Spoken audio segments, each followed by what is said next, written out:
충주댐에 이어 괴산댐도 모든 수문을 개방했습니다. 도내 전역에 호우특보가 내려진 가운데 내일까지 최대 300mm의 많은 비가 예보돼 있어 주의가 필요합니다.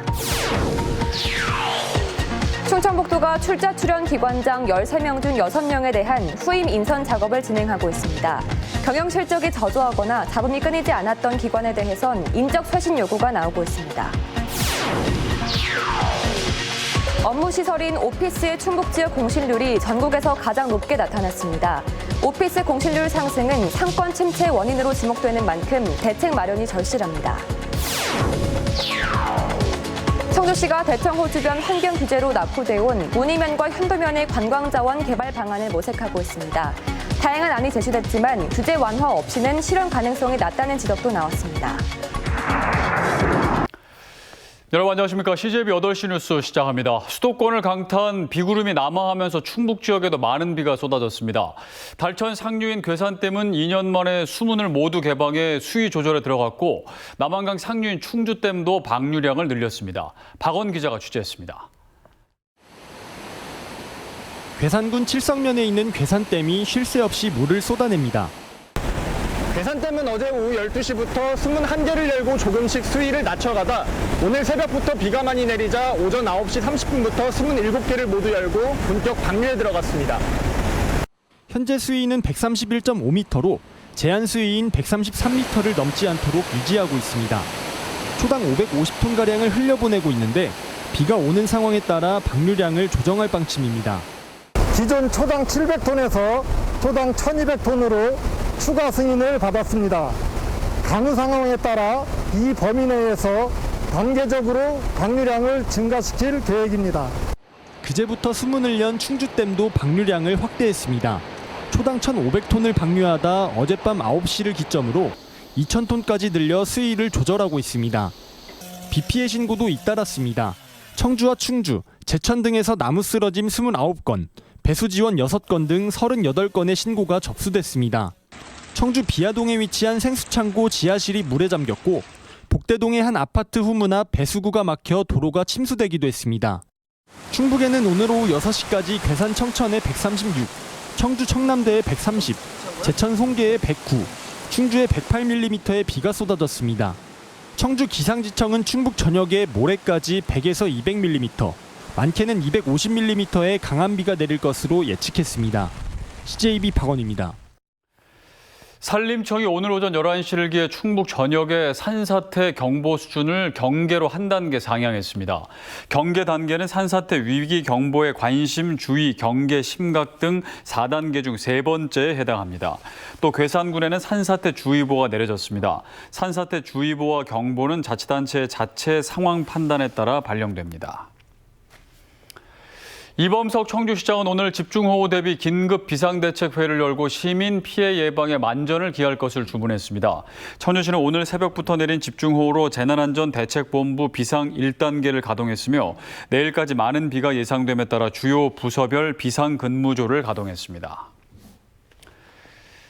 충청북도가 전임 이시종 지사가 임명한 출자 출연 기관장들 중 임기를 마쳤거나 조기에 사직한 인사들의 후임 인선 작업을 진행 중입니다.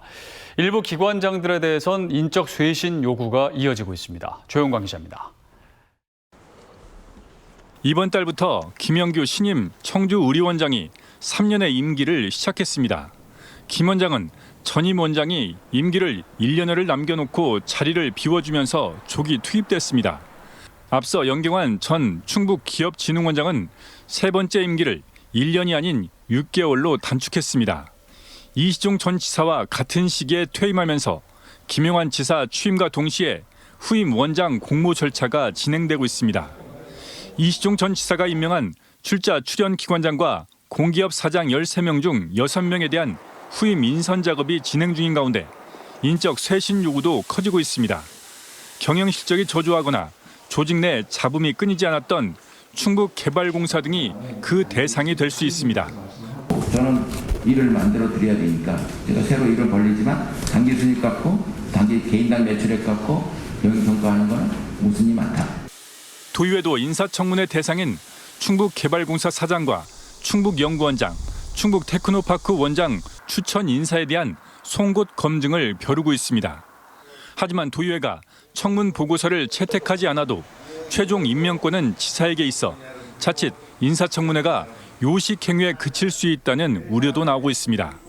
부적격자로 만약에 판단되신 분을 지사님께서 임명을 강행하신다는 건 제가 맞지 않는, 어떤 민선에 있어서 맞지 않는다고 저는 생각을 합니다. 12년 만에 도정 교체 뒤 충청북도에 불고 있는 변화와 혁신의 바람이 산하 출자 출연기관장 인선에도 불지 관심이 모아지고 있습니다. CJB 조윤광입니다. 사무실 등 업무시설로 분류되는 오피스 공실률 조사에서 충북이 전국 1위를 기록했습니다. 빈 사무실 비율이 전국에서 가장 높다는 의미인데요. 전국적으로 공실률이 감소하는 상황이어서 충북의 대책 마련도 시급해 보입니다. 장원석 기자입니다. 청주의 대표 상권인 성안길입니다. 사무실 등 업무 공간인 오피스가 비면서 주변 점포들도 줄지어 떠났습니다. 수년째 텅 빈 곳도 쉽게 찾아볼 수 있습니다. 한국부동산원의 조사 결과 업무 시설인 오피스의 충북 지역 공실률은 30.3%로 전국에서 가장 높습니다. 오피스 10곳 중 3곳은 비어 있는 겁니다. 지난해 초 20% 중반까지 상승했던 충북의 오피스 공실률이 올해는 30%대로 올라섰습니다. 인근 대전과 전북보다 2배나 높습니다. 오피스 공실률이 상승하면서 임대 가격도 하락세를 면치 못하고 있습니다.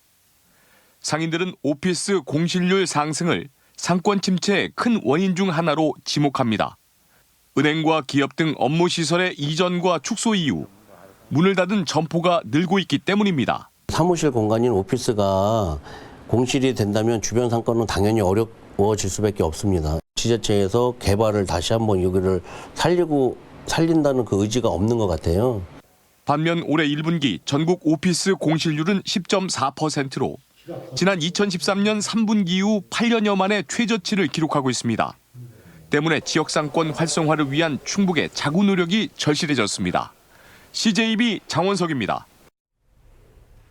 세종시가 상가 공실 문제 해결을 위해 행정규제를 과감하게 푸는 규제 완화 카드를 꺼내들었습니다. BRT와 금강수변 상가 업종 제한을 풀고 5개에서 영업을 허용하기로 한 겁니다. 김기수 기자입니다. 세종의 한 상업지구입니다. 상가 곳곳이 텅 비어있고 임대 현수막이 붙어있는 곳도 쉽게 찾아볼 수 있습니다. 세종시 조성 당시 상업시설이 과다하게 공급된 탓에 임대가 이루어지지 않으면서 공실률이 높은 상황입니다. 유동인구도 좀 늘어나고 왔다 갔다 하는 사람도 있어야 되는데 오고 가는 사람이 없으니까 상가 공실 문제가 더욱더 이제 가속화시키는 그런 현상을 초래하는 거죠. 세종시가 상가 공실 문제를 해결하기 위해 상가 허용업종에 대한 규제 완화를 추진합니다. 당초 BRT 상권 3층 이상의 경우 학원이나 병원, 업무시설만 가능했던 것을 이미용업, 체육시설 등 허용업종을 폭넓게 확대한다는 방침입니다. 금강수변 상가의 경우도 음식점이나 소매점, 공연장으로 제한됐던 것을 서점이나 사무실 등 일반 업무시설도 입점할 수 있도록 할 계획입니다. 또한 상가 앞 공간인 전면공지에 대한 관리 규정을 개선해 5구에서도 이동형 테이블과 의자를 두고 영업이 가능해질 것으로 보입니다. 상가 허용 용도 변경안을 마련해서 시민공단 및 행복청구 협의를 완료하고 9월 중에는 공동위원회 심의를 거쳐서 이러한 내용을 10월 중에 고시를 하도록 하겠습니다.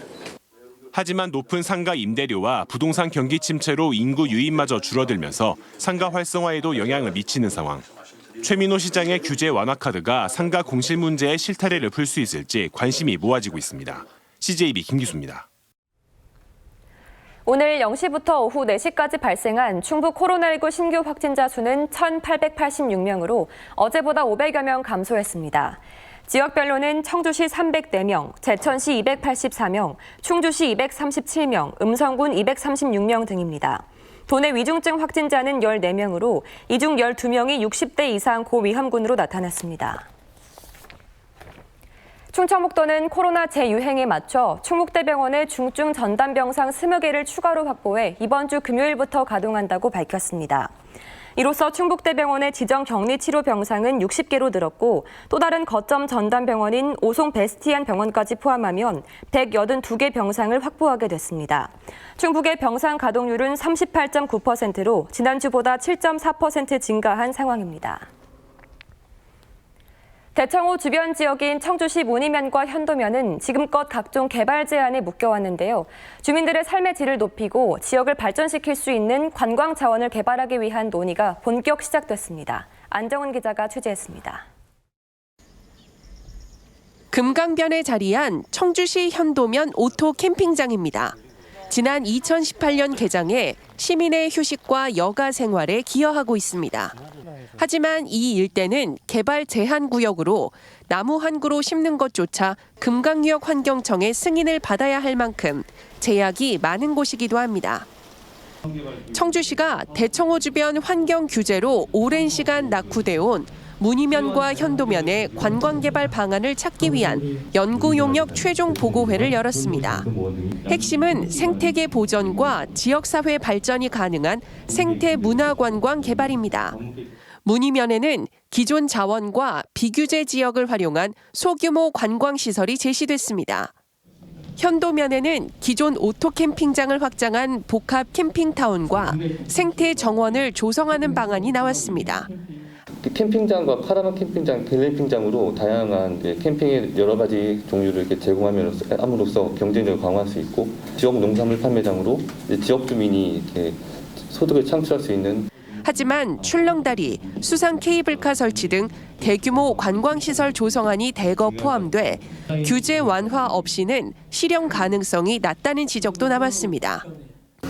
주민 의견도 한 번 더 수렴을 해서 최종 수정 보완을 거쳐서 잘 마무리할 수 있기를 바랍니다. 수백억 원이 투입되는 시설 구축보다 더 중요한 건 관광객이 매력적으로 느낄 만한 지역별 관광 콘텐츠를 개발하는 일일 것입니다. CJB 안정은입니다.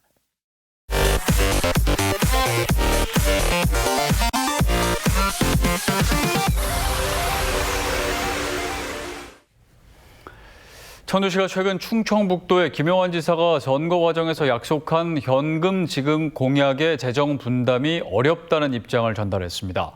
청주시는 아직 도화 분담률은 정해지지 않았지만 양육수당과 출산수당, 효도수당, 노업인 수당의 청주시 재정 부담액은 올해 1년 예산의 10%에 달하는 2,800억 원에 이를 것으로 예상하고 있습니다.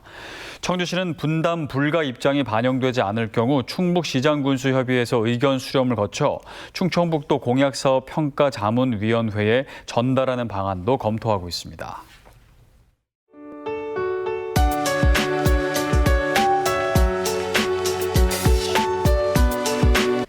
네, 조금 전 8시 20분부터 청주 무심천에 홍수주의보가 발령됐습니다. 방송 등을 통해 홍수 상황을 확인하시고 하천변 이용을 자제하시기 바랍니다. 네, CJB 재난방송을 시청하시면서 폭우 피해에 주의하시기 바랍니다. CJB 8시 뉴스 여기서 모두 마칩니다. 시청해주신 여러분 고맙습니다.